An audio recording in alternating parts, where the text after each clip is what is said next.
السلام عليكم شباب وبنات. موضوع اليوم هو الأحزاب الإسلامية بين ازدواجية فكر الحكم والفقه الديني. كنا نعرف أن الفقه الإسلامي بشقيه السني والشيعي حصر الحكم بيد المسلمين، وذلك لأنه أي حكم لغير مسلم على مسلم يعتبر باطل بإجماع مجالس الفقهاء.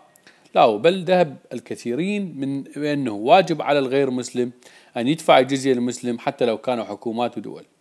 طبعا الجنة كل واحد حاصرها الربعة. ومن الجهة الثانية تشوف سياسي الأحزاب الإسلامية دخلوا العراق بدبابة أمريكية وحكموا تحت مظلة أمريكية وبأوامر أمريكية، وينكرون ويقولون احنا نأتمر بحكم الرسول صلى الله عليه وآله وسلم. طيب وماما أمريكا وحكمها؟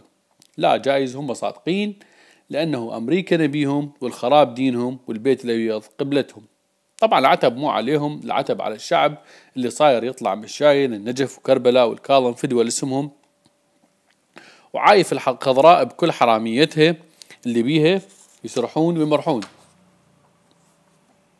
وما استغرب دعوات الناس للتقسيم للجميع، لأن هذا تحصيل حاصل لحكم الأحزاب الإسلامية، واللي نتج عنه أن تكون المنابر والإعلام الديني أدوات للقتل والتحشيد على الآخر، بدل ما تكون أدوات إصلاح وردم للفتنة.